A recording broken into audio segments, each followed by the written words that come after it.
Hello and welcome to Opening the Gates to More Listings Meets the Complete Agent with me, Simon Gates, James Kendall from James Kendall & Co, Dave Warburton from Perth James and Ian Storey from Stories. And today we're going to be talking through how to consistently get 2% plus fees, 10 grand plus fees, and how to charge upfront fees as well. But it didn't start there for you, did it, lads? Low fees, high volume. 999 plus VAT. Yeah. No sale, no fee. Yeah, but we didn't have the VAT at first. It was even better. Oh, really? Cheaper. Yeah. 999? Yeah, it's just 999, no VAT. Started a photo shoot. Yeah, they're all the same. Listen, we'll just do it cheaper. That's all it was. Yeah. So as quick as you could get it on there, no quality control, just get it out there as quick as you can. Thing is that when we took people on and we moved into an office, Yeah. we upped our fees. We doubled our fee to 1,800 quid plus VAT. Wow. Yeah. That's slightly less than double, 999, but let's not. Oh, It actually God, does make me feel a little bit sick thinking back to the, it was exciting, but it was just a completely different mindset, wasn't it? Well, I think none of us, it was not on any of our radars that you could charge these kind of fees, was it? No. Didn't But the thing is, cross though, my mind. In context, when I was doing that, I was taking the photos myself. Oh, mate, the value, you didn't have the value to be able to charge a fee. No, exactly. It was low end. So It was like I was doing the floor plan, if we did a floor plan right back in the day. Floor plans. Then we do photos, never on a phone, but always on like a cheap camera. It wasn't even a cheap camera, like an SLR of some sort. Yeah. But just, doing them myself. Get in the bathroom like that. Yeah. See what happens Or today.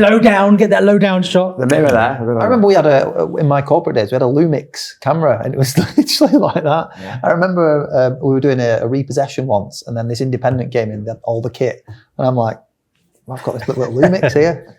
Getting back to the office and they're going, let's have a look at that one, Dave. Oh, yeah, lounge. So bad. Oh, you can't go on holiday, did she? Like, yeah. so bad. So what was the turning point then for all three of you to have that light bulb of things need to change and we need to start charging proper fees? Yeah, I think it was stuff that I'd seen on social media about other people that were doing it. I think it was educating myself better by attending events and meeting other people. And personally, I think probably all the same, but slowly my mindset changed to try and create a proposition that delivered the value that made people pay the fee and were happy that they paid us what they paid us at the end of it all. And then B, the confidence and the mindset to go out there and be able to charge and command the fees. But it started by learning from other people and online that it could be done, I think. Yeah. I mean, I got a lot from Australian realtors. So we talk about Tom Panos and all those boys over there. Tom Panos, John McGrath, $1 million agent. That is good. I don't know what yours was. And learned a lot from there about how they do things and then brought it over here and learned from other people as well in the industry. And it went from there really. So it's probably for me been a 9 year process to get where we are. It's interesting that you say that because for me, again, very similar in that it's only really when I started to get serious about learning that I was then, I think it gave me the confidence to be able to. That's right. Because I, again, maybe very egocentric of me, but I thought I knew estate agency and I knew it all. Oh, yeah. And I didn't know that there was another way. No. That's what it was. So I just did it the way I'd always done it since 2003. Which is still how a lot of companies still do it, isn't it? But I didn't realise that there was another way. But you've got to invest time and money and have faith that it's going to work out. But there is another way, isn't there? Yeah, and my realisation was that I had no money. That's a pretty good. I mean, the same with me, to be fair. Yeah, it was from the outside looking in. People were looking at us, going, "He is flying, absolutely flying." But inside, I was dying because we got busy. Very, very busy, very, very quickly. But within 6, 7, 8 months, I didn't have the team numbers to service the clients that we had well. The member of staff that I had doing sales progression and what have you was just climbing the walls. She was on her own. I was often out, me and my business partner at the time were often out knocking on doors, trying to get more business. And the money, when it came in, wasn't enough to cover overhead. Straight out. Yeah, just hemorrhaging. I remember at one point I was advertising in the local paper that we had 75 SSTC from one little branch, and we were so proud that we had that many. Yeah. The average fee was probably grand. Yeah. I think that's the way we're, I don't know, conditioned. You say about that 2003, where most agents don't look outside the four walls of their own estate agency, let alone to others in the industry and an outside industry. And I couldn't help but think of what you were saying there, Dave. Revenue is vanity, profit is sanity. Yeah. From the outside looking in, people are like, you're flying, you're selling loads of houses, you've got 75 SSTC, but when you're charging less than £1,000 a time, and it costs you that to put it on the market. Yeah, and what's the classic about your conversion rate being high? Well, if your conversion rate's too high, you're probably too cheap. Yeah, and that's exactly what we were. We were like really proud of our 75, 80% conversion rates. So we dropped that massively by all of a sudden, right, we're going back to the drawing board. We're going to go back to traditional percentage-based fees. We're going to improve our marketing. And we're going what are you two laughing at? No, we're laughing at an in joke. You get it as well. But. I know. Okay, fair enough. Let's not go there. No. Concentrate. So we went back to traditional percentage fees. We improved the quality of our product. And it was all very much about them with the team, again, getting the team buy-in, that we're going to go back to lower volume and much, much better fees. And when I say much, much better fees, we're talking like 1.5% on 250 grand houses and stuff like that. So when we were getting £2,500, £3,000 back in the day, we were absolutely delighted. Yeah.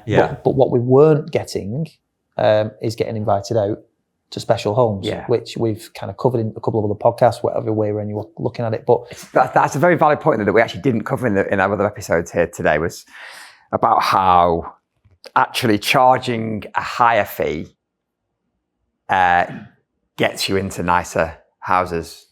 Do you know what I mean? Yeah. I don't know what the word is to explain that. Well, Lamborghini wouldn't be a Lamborghini if it wasn't £250,000 plus, right? No, sure, If you've got, I think the way, just from estate agency, if I was looking at Stories and Burton James, and one of you charges 1% and the other one charges 1.25%, I'd go, they probably do the same thing, but he's trying to get an extra 25% profit out of me. Whereas when it's 2%, you're so far apart, but I'm going, we must be doing something massively different. It's funny you say that, because that's one of the main things that resonated with me. This is probably 7 years ago as well. Someone in the industry said that to me, that if you won and you quote 1.25, people think you're the same. If you was it me that said that?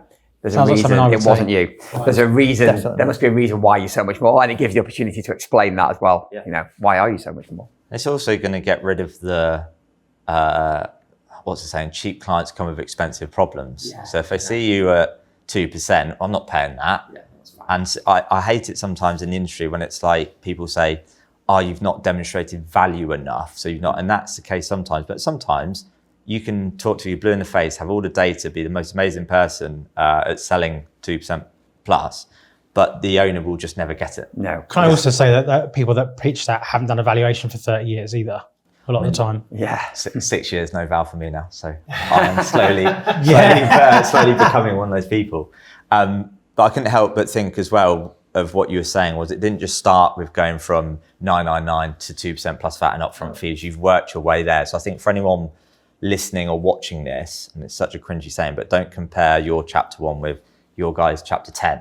If they're like, well, how do I go get 2% with £1,000 or 2 upfront? Yeah, and that's what we see from like members, isn't it? We they're speak trying to people. get to here pretty quick. And we say it can be a slow process. Will you have to take a fee deal sometimes on some houses?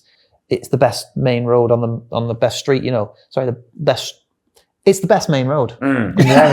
It's the best main road. Is it Man City? Yeah, main road. It's the best main road, and if you get a board up there and you'll sell it, whatever, of course, we've all been there. We've all done it. Commerciality, exactly. Sometimes take a decision on it, but you're not necessarily going to go from here to here in like overnight. It can be done. I was going to say, you're not necessarily going to do that, but people wait too long to they quote do, higher fees. and to me, they though, won't be buying for too long, and it's 3 years later, and they've still not made the change. A bit like they wait too long to hire that extra team member, like someone to do. I bet. I'll do it when we see so many people who are stuck doing every single task in their agency when all they need to do is go and find a viewing specialist to take the viewings off them, and to outsource sales progression or bring someone in to do it for them, take that away from them. They need to just do that, but time after time they don't do that, and it stalls them, doesn't it? Yeah, and the other thing is that a lot of the thing that I find is that they're so close that like a lot of them, like we've spoken to people who've maybe wanted to join TCA, and when you actually look at their website and what they're actually doing, you'll go, It goes back to charge what you're worth, be worth what you charge. Yeah. To get to that level, how you look. You've got to look And like it goes, it. I hate to say it, it's like a broken record, but it's so important, like how you look. So you end up going back to that and saying, you're perhaps not ready, to be quite honest. And we actually had somebody recently say, I don't feel like I'm ready to start charging X because I'm not doing that. But with them, you're just like, well, start doing that then. Yeah. With some people, they have to start again. And that's the challenge for them. Yes. So for me, my light bulb moment was really, it came probably only about 6 years ago. We were doing really well. Our low end brand was doing really well. I'd kind of been released from the business. I had all the team that I wanted, and it allowed me to go and find my next thing. We're established with lettings, we're established with sales, we had finance. It's going nicely. So it allowed me to go and find my next thing. And I did lots of research, like Ian said. I've been on lots of courses, met great people along the way that you bounce off that want the same things. And then it's all about applying yourself, absolutely applying yourself and believing that there is something out there that's better. And I'll never forget, but I was in a room probably with 20, 25 agents. And the question was, what's your average fee in the room? And there was also an additional question to that. It's like, what sort of money are you actually taking home? What are you earning? And I was in this room, and I genuinely started sinking into my chair a little bit, saying, I'm not sure what I want to give away here. But then as they started going around the room, I realised, Jesus Christ, I'm in a good place here. I'm actually not in a bad place. And then we got to a few people, and then out of nowhere, somebody went, yeah, average fee's 15 grand. And I was like, what? That is insane. And then somebody else went 18,000.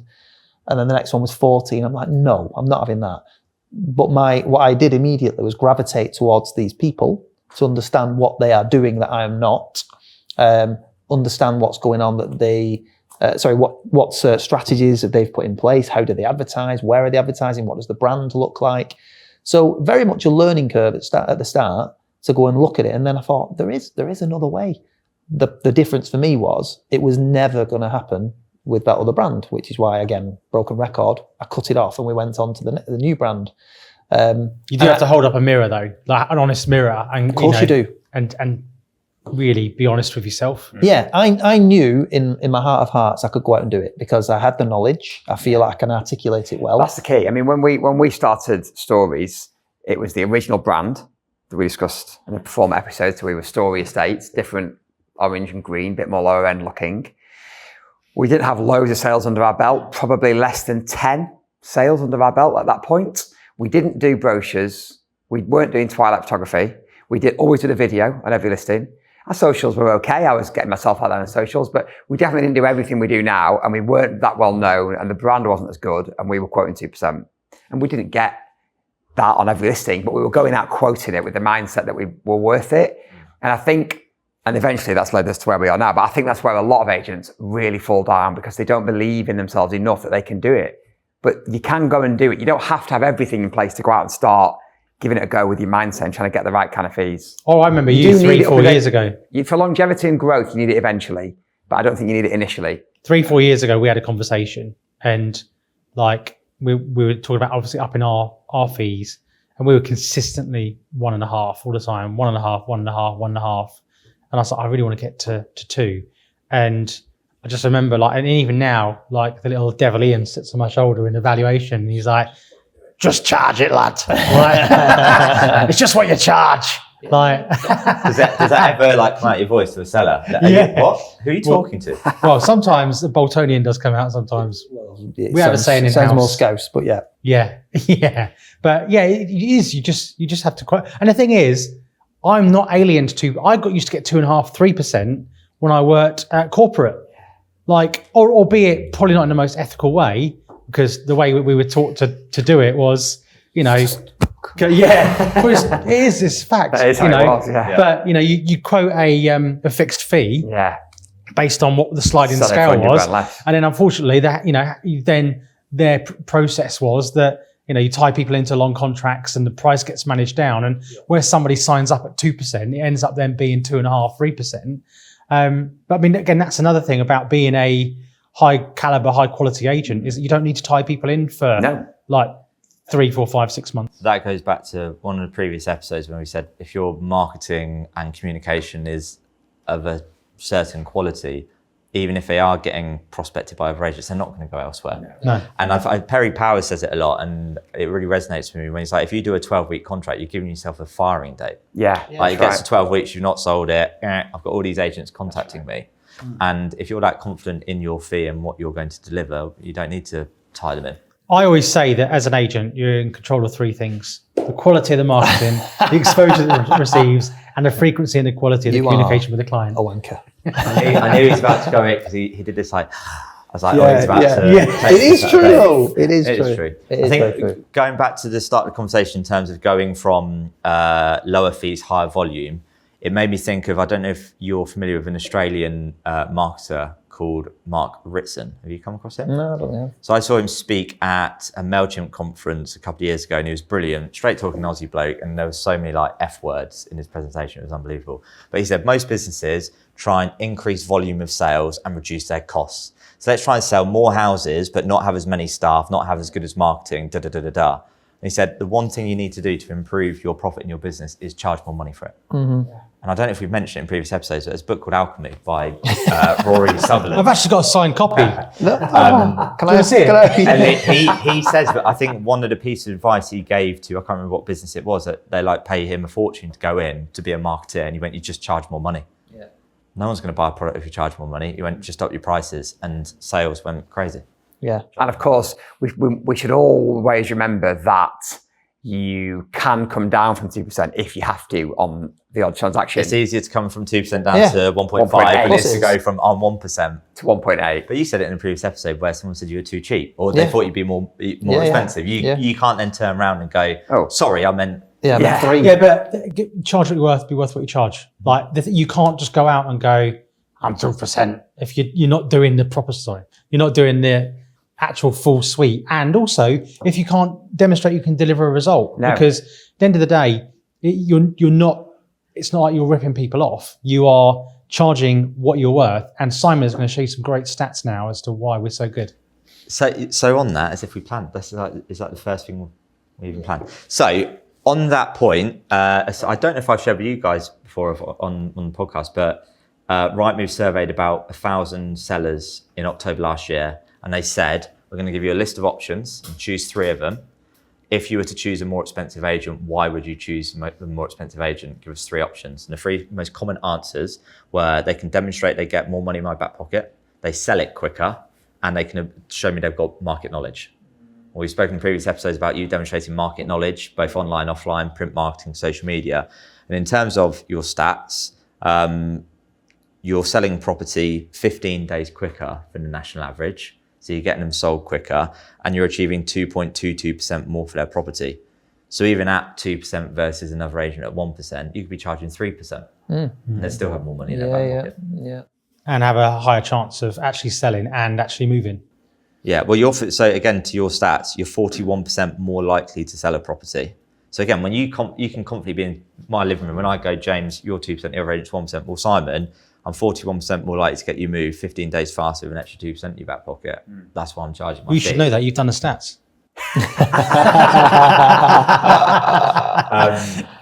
But yeah, it proves the point, and when you can confidently say that, can't you, right? Yeah, huge. We send that out.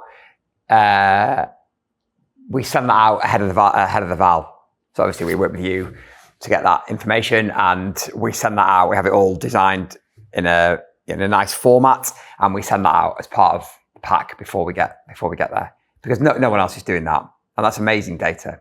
Even not doing it, they're not even knowing their numbers. No, the amount of agents I'll say, what percentage of asking price you're achieving, I don't know. How much money do you negotiate from start offer to end offer? Yeah, I don't know. No. Well, how can you command a higher fee if you can't demonstrate? But that comes down to educational, because that agent used to be me, by the way. That used to be me. If you asked me 10 years ago, what's your average fee? What do you achieve? I'd have been like, I don't know. Average fee sounds about this. And the market's good. You had a conversation on your podcast the other week, and you said something along the lines of, you can tell how good of an agent somebody is depending on how well they answer the question, how's the market? Yeah, the average answer is, good, busy. Like when someone finds out you're an agent, the first thing they say to you is, how's the market? They never say, how are you, Dave, do they?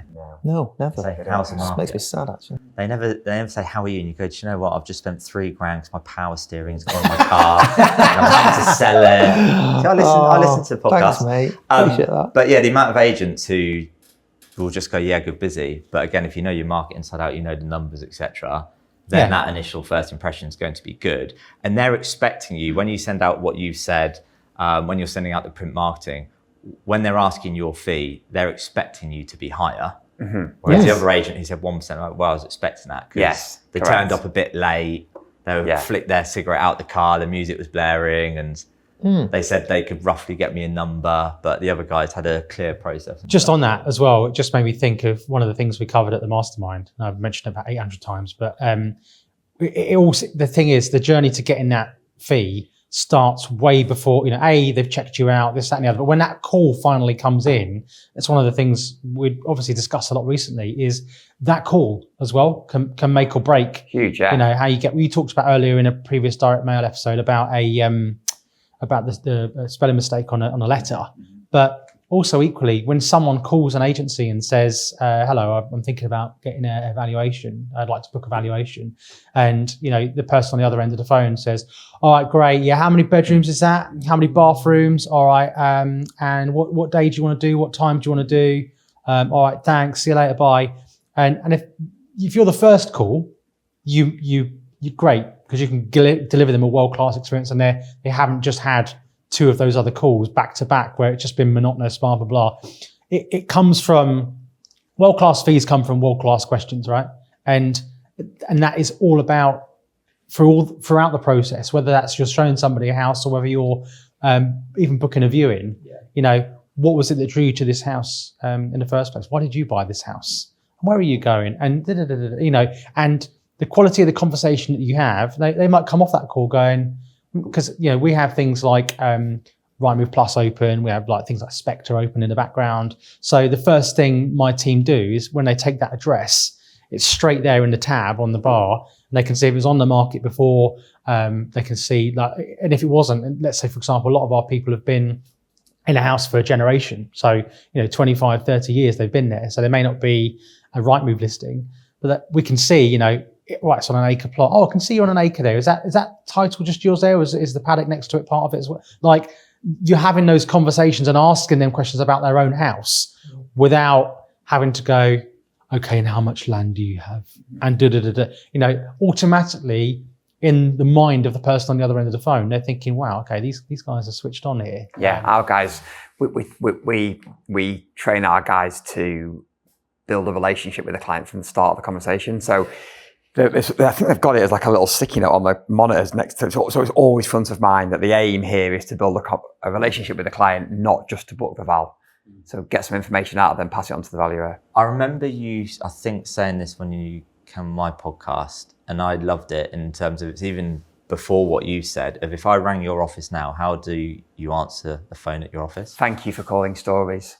So if I was so I say, good morning, XYZ, Simon speaking. Yes. But immediately when I heard that, I was like, thank them for calling. Yes, that's right. Say your name, because normally when you say your name, they're going to give you their name. Yeah, that's right. Hi, John, thanks for calling. Yeah, that's right. Yeah, repeat their name back to them. All that sort of and if you're at, just for ease of maths of me here, let's say the average fee is 15 grand. I try and say to agents that we'll break it into thirds. So if it's a 15 grand fee, that phone call is worth 5 grand. What does a £5,000 phone call sound like? Yes. Yeah. And then when you actually go to do the val, what does a £5,000 valuation look like?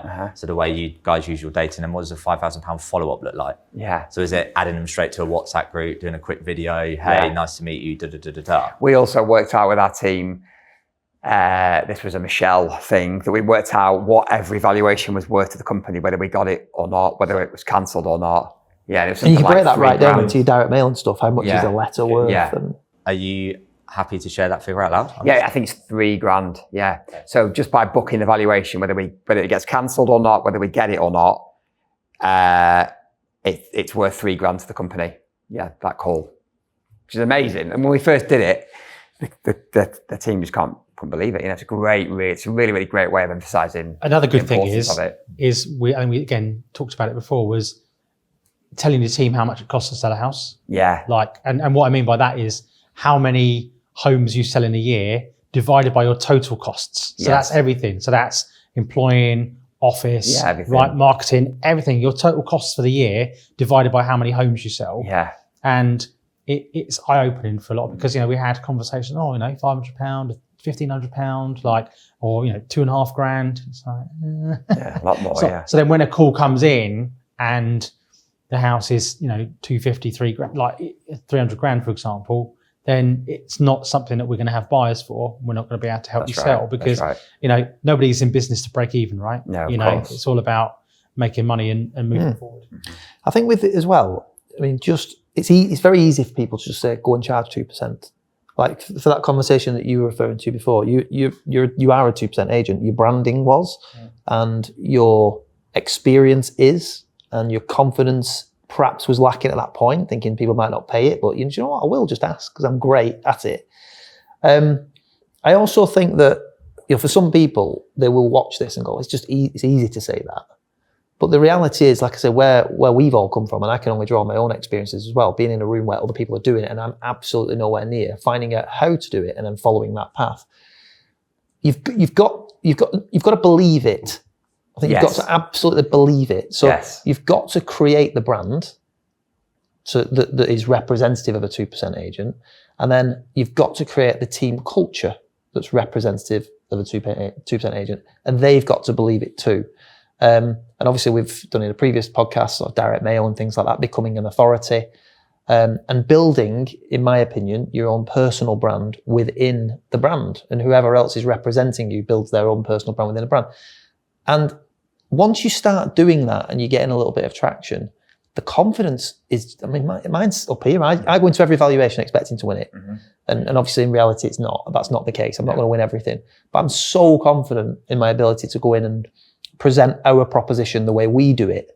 And I'm really confident that I could sit somebody down and learn all about what they are looking to achieve and make it all about them and ask the right questions in order to make them feel like I've listened to everything they've talked about and make them feel that I am the right person to represent them and make sure that they get what we're talking about here today. What might be a good exercise as well for people, and it's something that I've done before, where even when we were 1.5 trying to get to 2, is get a sheet of paper, putting a line down the middle and going, right, 1.5%, and that's what we do now, 2% here. What's in that column to look like a 2% agent?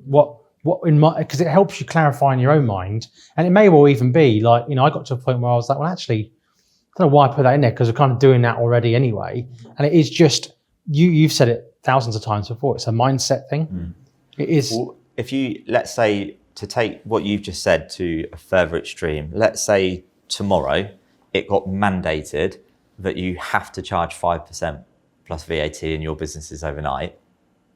What are you doing to command 5%? Are you saying, right, I'm going to get a chauffeur-driven car to come and pick you up? Yeah. I'm going to go on every single viewing with you.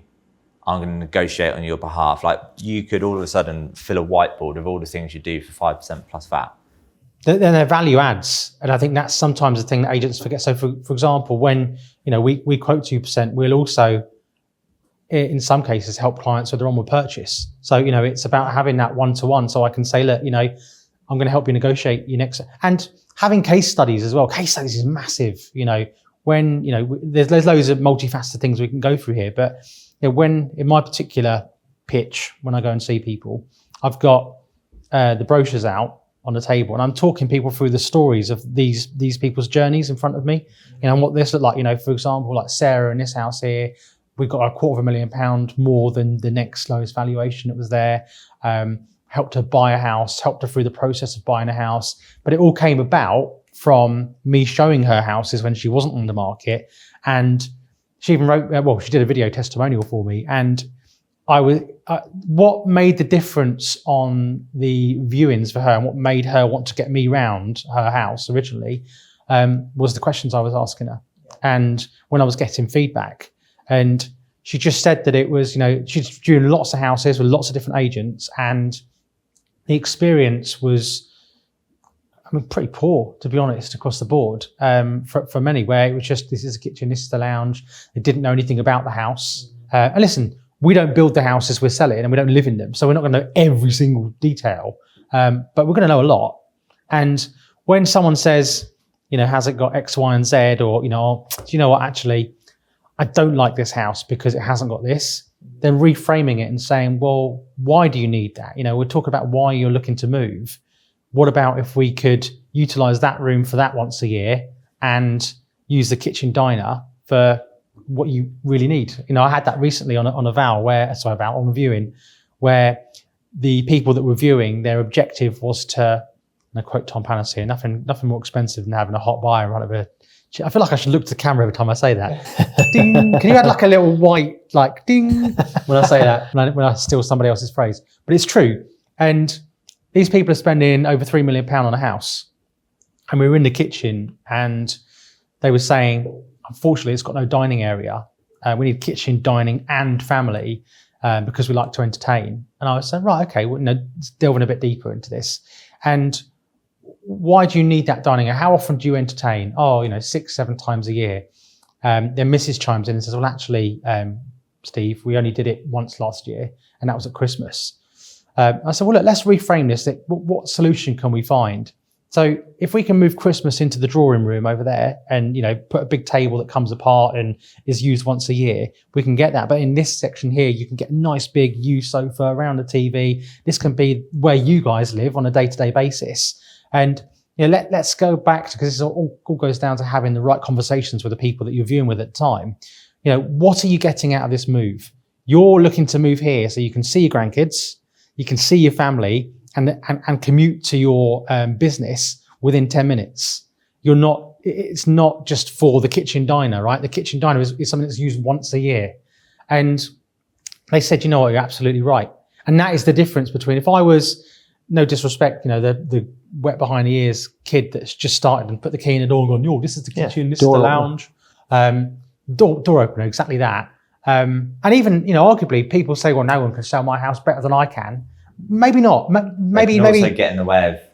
But also, the owners may know their house better than you, but they're not salespeople. They're not there to sell. No, and as I've always said, you're not selling your house. You're selling your buyer's next house. Do you know what? That is great. You should trademark that. So you need to think about that all the time. And one thing I was going to say on the back of that was, just going back to how to get to 2%. I think you really need to, where possible, shove it in people's face that you are worth more than the other agent. Glad you said that. So we yes. do that before we get there. I think we have something like 6 touch points before we get to the val, maybe 7. Yeah. One of the vals this val I went to yesterday that was on another agent. I've heard from them like 3 times in a year, 2 viewings. They'd heard from us 7 times before I rang the doorbell within about 48-hour period. And then when I said to him, I'm going to follow up on Monday, and wrote my time and Did you put that on a business card? Oh yeah, it's a great idea. Like, you should try that. Do you know what I do? I set up a WhatsApp group with them afterwards as well. Great idea. And the guy actually said to me, I think that'll be 8 times I've heard from you. Yeah, inside gold 3 dust. days. People are not complaining about being over communicated to, are they? Not at all. Typically, You're really overemphasizing the fact that you're good at that. Yeah, you can't just say, I'm good at communication, because everyone says that. Yeah. You've got to show them that you are, before and including the val. I want to go back to a couple of points you made earlier, Dave, in terms of getting in the right room and being with the right people, because another Tom Panos saying, if you surround yourself with 5 dickheads, you become the 6th dickhead. So if you're surrounding yourself with people who charge 1%, you're going to charge, you're going to charge 1%, right? But then you're in a room where everyone's trying to get to that, 2% kind of figure. And when you said about personal brand as well, all 3 of you have a personal brand with a great brand behind you. Yet how many businesses out there don't have that, that person leading from the front? Right. And then the other thing can help think of, you've got where you guys are now, where you've really worked extremely hard to charge the fees you do. But then you have others who could come into the industry ignorant, who don't know any better, and you go, by the way, we charge 2%. And they can start getting 2% straight away. Yet someone else who's been doing it years can't, because they've got that preconceived mindset of you can only charge 1%. They've got limited beliefs. Yeah. So I think it's kind of, you've got ignorance, and then you've got I've trained to an inch of my life, and then you've got the middle ground. It's true that you only know what you know. Well, so it's our senior valuer Matt, who joined us in back end of last year. He has only ever worked for 1%, because of course most of 1%. He's only ever worked for 1% agents. Joined us September, charging 2% on upfront fees, and he's getting 2% on upfront fees. And you know, he didn't think that was possible at all previously. Didn't even enter his mind. That's just what you do. Just what we do, yeah. It's how it's delivered as well. It's how isn't it's it? delivered. It's the team around him. It's everything that he believes in, you know, but nevertheless, he's there, he's doing it, isn't it? So it's possible for anyone. Yeah. And on that, you said upfront fees. So let's touch on that then. So I've sold a few houses over the years, guys. I've never paid someone up front. Why would I be paying? I'd pay you at the end when you sold it. That's what estate agents do. So what does that look like in the living room to? Well, it's called purple bricks. You pay $899 up front, and then that's it. We sell your house. No, I mean, it's end of the day, it's a commitment fee, isn't it? At the end of the day, like Dave articulates it really well, but how you deliver it to the person, and you know, the £500, £1,000, or £2,000, or whatever it is you charge up front. You know, the reality is it's not really going to touch the size of the marketing spend. But what it is a commitment, you know, and it shows the seller that you're serious. It also shows you're respecting yourself. 100%. Right, you've got to respect yourself first before others respect you. Yeah. Yeah. So but also, I'm not, go on, sorry. No, you go. I was going to say, I'm not going to start spending thousands of pounds and hours of work if you're not actually that into it. If you're not committed, 100%. And that's the other thousands of pounds that you're going to spend is a massive thing. So again, the perception is that the money, the percentage fee, goes straight in your back pocket. It's also mad that the amount of people who don't realise estate agents have to pay to list on Rightmove. They just assume 100%, it's a free website. You need to articulate this. So when people are saying, "Oh, well, the other agent there is charging 0.75 or 1%, including VAT, or 1.1, whatever it might be," what they're not taking into account is that actually a large proportion of the investment is just that. It's an investment. You're charging 2% plus VAT, but I'm going to be charging you a proportionate upfront fee as a commitment from us both. So if you're committed to this, I am. It won't touch the sides of the marketing, but that equally is an investment in the marketing budget. Now, if I start charging you 1%, well, that means I'm going to have to cut your marketing budget. So do you think that I can make you? It's the first thing that gets cut, isn't it? Yeah, it's the first thing that gets cut. I can't do your cinematic video tour and then optimize it in 4 different ways so it goes on every social media channel. Can't then re-record stuff. I can't come back and do seasonal photos. You know, I can't do all that. I can't have an app. I can't be in a WhatsApp group at 8 o'clock at night. I can't not have you in my agent network and collaborate with other people and match my buyers to you. And if we have to do some additional stuff like, I don't know, Lancashire Life, all that sort of stuff, I can't do all that if you're going to cut the marketing budget. And the reality is that I am going to be thousands and thousands of pounds deep in both material costs and labour before we do anything. And the risk is all mine. So unless we get you a great result, you can walk away for nothing. I can't. The risk is all mine. So yes, you're going to, on paper, pay me a bit more, but the result that I've demonstrated I get will be more than worth it. And guess what? If I don't deliver, you can get rid of me and go to the 1% guy. Because you don't tie them in. I think demonstrating that, I think so many homeowners don't see the tangible of like the cost involved and labour that you said in photos, twilight, video, I think when it comes to a builder doing an extension and says, oh, it's 10 grand for 10 grand for materials, they're going, well, that makes sense because they need to get bricks, they need cement, they need wood, Yeah, 10 grand seems fine. But I think an estate agent, they go, how could you, because it's not like actual things that they can touch. Yeah. That makes sense. Agreed. It does, yeah. And do you know what we were talking about yesterday or this morning about the benefits, weren't we? Yeah, we It's were explaining the benefits. So many people forget to explain the benefits of what you're actually doing. They just sell the features. Yeah, absolutely. So say, we're going to do you some photography, professional photography, we're going to do a video and we're going to put you on Rightmove. And that's it. Next thing. And I go, great. Well, that's what the other agent just told me. Well, actually, if you take your time just to say, right, this is why we're going to do it. Yeah. This is why we're going to do a cinematic video tour, because it's going to tell the story of the lifestyle of this property. So you've had this property now for 35 years. It's a generational home. You're going to be gutted to give it up.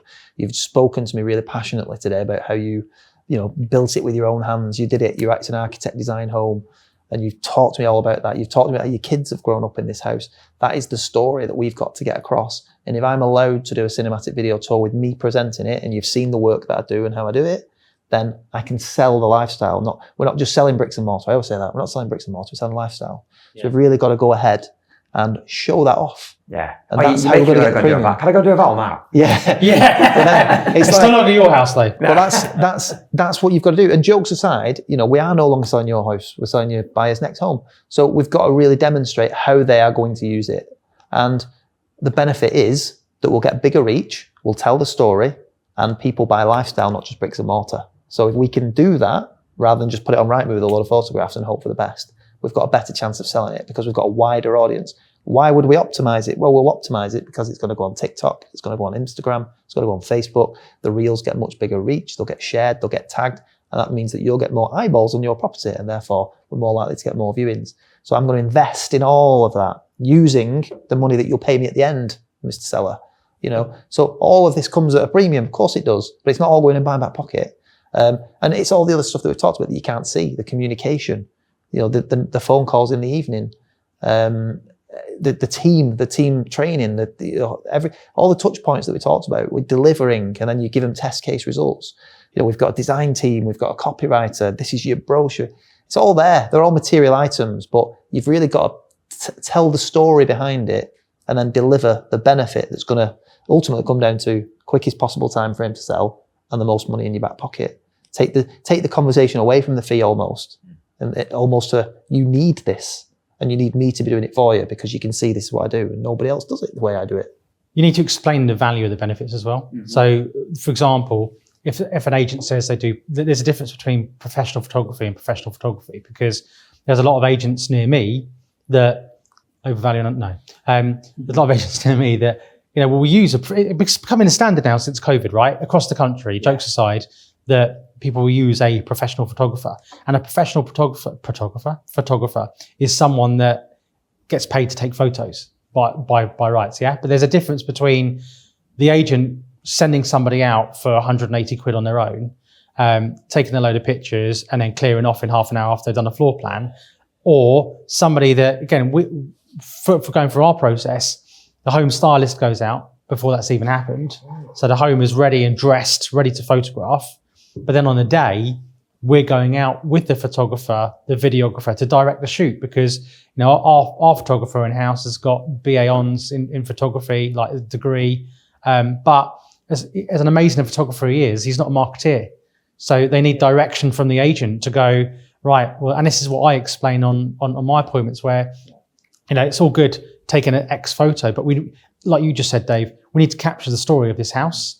And the only way we're going to do that is by, the photographer does not have the benefit of our conversation for 2 hours about why you've loved living here, what somebody else is going to love living here. And I need to work with my photographer, videographer to help capture the essence of that story. And, again, a professional photographer that comes round for an hour and does a floor plan and a few photos and then gets it online. We've had something exactly the same. It's a very well-known premium agent, and the house is on at 2.25 million. I've been invited out on the back of the letter. They like what we've done. They've looked at our socials and everything, and they've basically said to me, we want the video and everything that you do. And obviously when I was probing, saying, how's your experience been so far? It's overpriced, and the photos that they got are not bad. But he said, in the end, he went, they were both looking at each other and they've said, I don't want to badmouth him because he's a nice guy, but he didn't even turn up on the day for the shoot. Yeah. I'm like, what? And they said, no. He said he just sent someone. They were done in about 45 minutes and gone. And I'm saying, when we conduct a shoot, it's probably going to be on a house like this 5-6 hours. Our home stylist is going to turn up 2 hours before everybody. Yeah. She's going to set every single room up the way it should be set, because you're no longer selling your home, you're selling your buyer's next home. Love that. So I want to present it in a way that they want to see it. So she's going to come in and set it all up. We're going to, the photographers will then turn up. I'll come and do my video. It was just, we're going to come back at night, do all the twilights. That's when they started opening up a little bit. And they were like going, I've not had any of that. We have not had any. You built the value in. Yeah, absolutely. It's key. It's absolutely key. So you do build it in, and they I think as well, being mid to high end, we've talked. There's less challenge, I think, on fee. Yeah, it's been proven that the higher up the price point you go, they're more willing to pay the high fees. It's not just the monetary amount in terms of value of the home; it's the percentage as well. Yeah, I think we discussed it on a podcast I was on with you guys recently, where they're more likely to be entrepreneurial. Yeah, the lower in the market are selling their time for money, so they don't quite get it. Whereas they're going, well, I'll leave Dave the expert 2% at a million, because then that frees up my time to go earn more money than what he's earning from selling my house. The other great thing about it as well is if you've done it all, done everything, you're driving the conversation to only ever one thing, and that's price. Yeah. You know, if you're showing that you've done absolutely everything, so you can confidently say, look, we've done twilight shoots, professional photography, we've styled the home, you've seen how much time we spent with you, I'm regularly updating you on the market conditions, we've got a video, these are the views that we've got on TikTok, Instagram, Facebook, these are my agent collaborations that I've had, I can show you that I've put it in the group here, we've had buyers through. It can only be one thing, you know. It's not me that's valuing your home. It's a market dictation, and unfortunately, the price that we set right at the start doesn't agree with the market conditions right now. So, would you agree that all the marketing's amazing? And 99 times out of 100, it's like, yeah, oh, look, the house looks incredible. And then, as long as you're having regular conversations, you will always usually retain that client and go on to sell it. Yeah. Now, I appreciate that. Obviously, we're trying to get the 2% first, so that all comes after. But like Ian said before, it's the touch points leading up to that and being able to demonstrate it. And how do your team handle things? How do they handle inquiries? Do they sound like a 2% agent or do they sound like a 1% agent? But Michelle said, we were talking about it again earlier on, Michelle, when we did the mastermind this week, just said, you know, as most business owners will worry about what's actually going on in their office. You know, they'll almost want control over every phone call, over every valuation booked, over every text message sent. And the reality is you can't. You've got to let go of that. And she said, the only way really around that is by ensuring that your team understands how to make that client feel. So before you send that message, before you make that call, how do you want the client to feel at the end of it? And it'll come down to, do they actually know what you are and who you're selling to? Do they know, honestly? That's another great exercise. And didn't you said something this morning about a luxury brand, didn't you? You asked me a question. Yeah. I thought it was a really good one. Yeah, we did a training exercise with the team where the team identified a couple of luxury brands, for example, Singapore Airlines or Rolex or, you know, a luxury brand. And they wrote down on a wall what makes that luxury brand different. So you've got EasyJet and you've got Singapore Airlines. What's the difference between the two? Or you've got Rolex and you've got a cheap watch. You know, what's the difference between the two? How does it make people feel? And we went through that exercise with the team, or Michelle did, and it was amazingly eye-opening for the team to see the difference. And then we translated that into a estate agency. And that really, really resonated with the team. And I would encourage anyone to do that exercise with their team, because it really, really brought home to the team how to speak to people, how to make them feel different to the average estate agent. Yeah, and I think obviously speaking with authority, you know, we talk about preparing data and understanding your local market. Your direct mail, the way you look, the way you present properties, the results that you potentially advertise and get will get you through the door.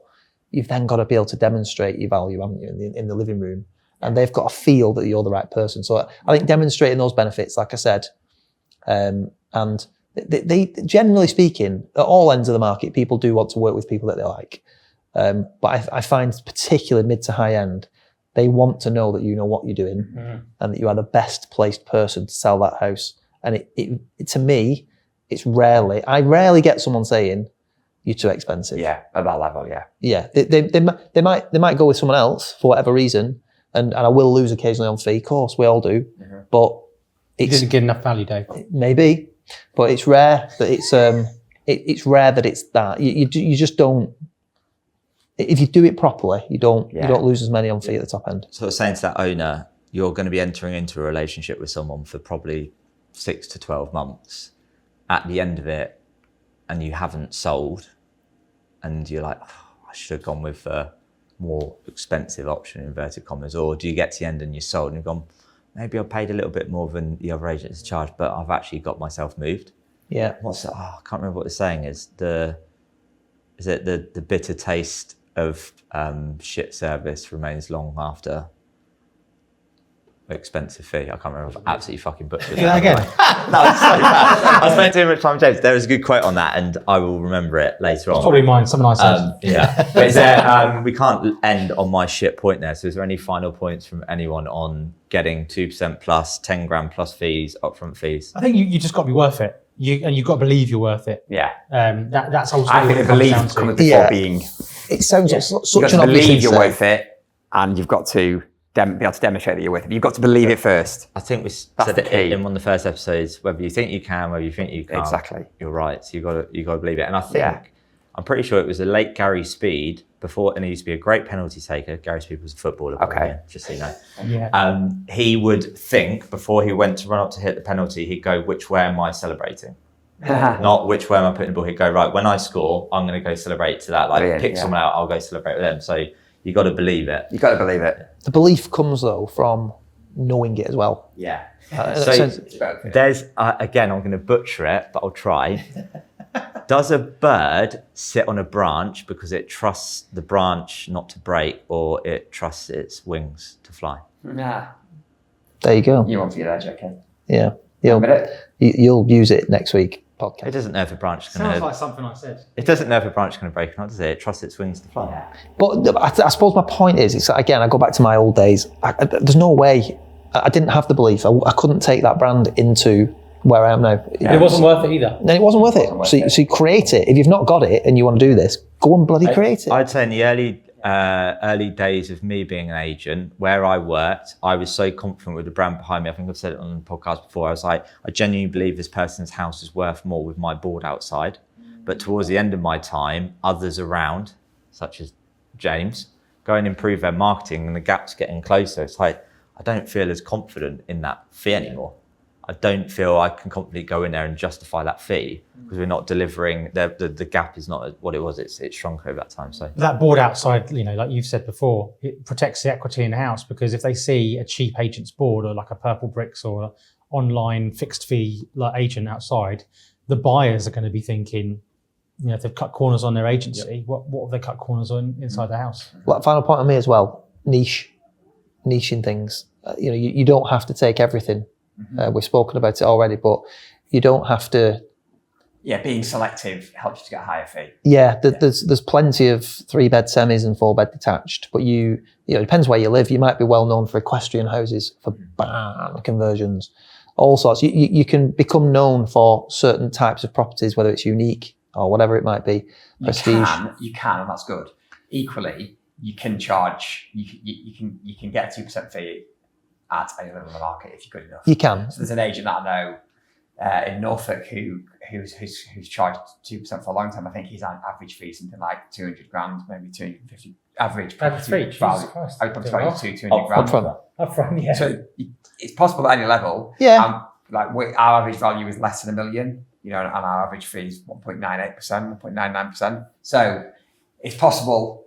Not just at the higher end, it's possible to have a brand stretch proposition where you can charge it across the board. But it's a bit easier at the higher end. The niche might not just be the property type either, though. The niche is definitely house. Yeah, and this is what we do. Yeah, absolutely. So it might be I don't take doer-uppers on or whatever it might be, but also your marketing, your niche your marketing. We do this every single time on every single house. It does not matter if it's a 4-bed detached executive or a 7-bed barn conversion. We do the same thing on every house.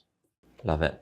Right, for everyone listening, watching at home, you have been checking out Open the Gates to More Listings Meets Complete Agent, where we've been talking through how to get 2% plus fees, £10,000 plus fees, and how to get upfront fees. Stay tuned for the next episode.